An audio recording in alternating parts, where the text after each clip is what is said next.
Hi, Assalamualaikum. My name is Nurul Binti Muhammad. I am 29 years old.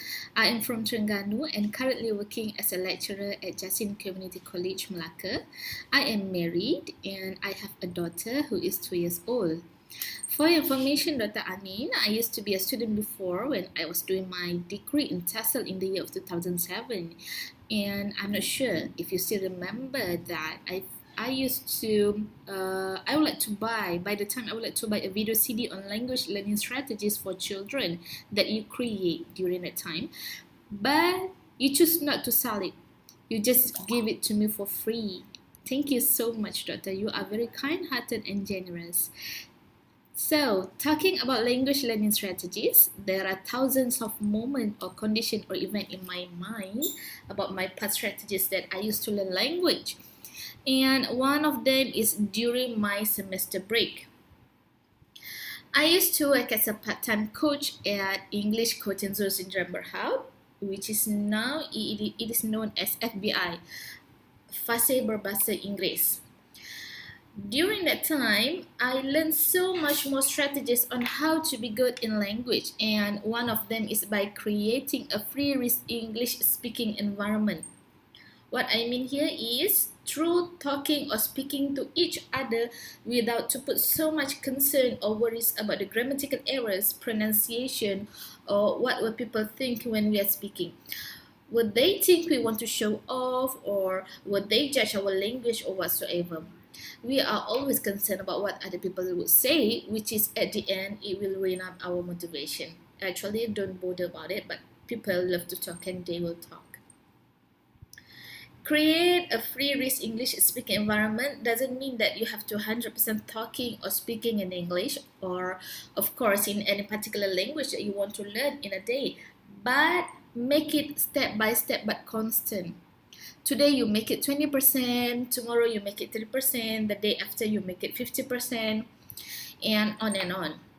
Talking to whom? As for me, talk to my colleagues, my parents, lecturers, siblings. Right now I talk to my students, to strangers as well. Sometimes when I have my dinner outside, as for example, I go to Pizza Hut, I used to make an order in English. I also challenge myself to talk to strangers. For example, this is what I really did. I make a phone call to a hotel, not to book for a room, but just to make an inquiry, as if I want to rent it. It is not a crime if you want to know the rates. Okay, they will entertain you. What is the key point of doing that? You know what? And this is what we call an authentic learning, because this is a real conversation. Have you ever heard of practice makes perfect?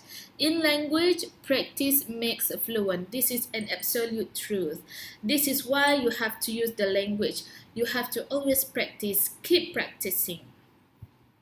Okay, some people are reluctant to talk in English. Why? English isn't our mother tongue. We are Malaysian. Our mother tongue is Bahasa Melayu, or if you are Chinese, yours would be Mandarin or Cantonese or Malayalam for Indians. So why hesitate? Do not hesitate to make mistakes. I always ask my student how not to make mistakes.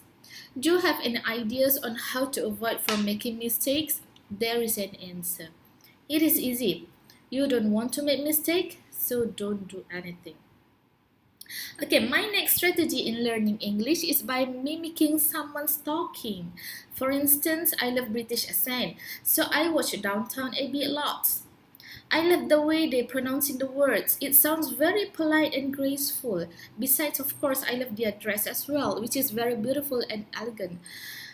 I do mimic. I try to talk in their accent even though I don't think I can manage to talk that way. But as I said, practice makes fluent, so I keep practicing. Another strategy is when I found new vocabularies. I, of course, will jot it down as many people do. But the way I jotted it down is by drawing pictures related to the word that I found. For instance, let's say I don't understand the word orphans, which means anak-anak yatim. So I write the word or the vocabulary in a book or in a piece of paper, and after I looking for the meaning, I draw it. I mean, draw the meaning instead of write anak-anak yatim or children who have lost their parents. How do I draw? I will draw it like this. I draw three persons, which are parents and a child. There are two graves there. I cross the parents' faces, okay, and make arrows that show the parents are dead and in the graves now. So leave the child alone. So from there, I understand that the child lost his or her parents. I believe that it is easier for our mind to capture graphic or pictures rather than words. If we found new words or vocabularies, we have to do something about it. I mean, yes, we jot it down, but with the meaning and create our own sentences using the words, so that we are comfortable enough to use the words. Okay, I think that's all from me. Actually, there are a lot more to share, but maybe next time. And as for that, thank you so much and Assalamualaikum.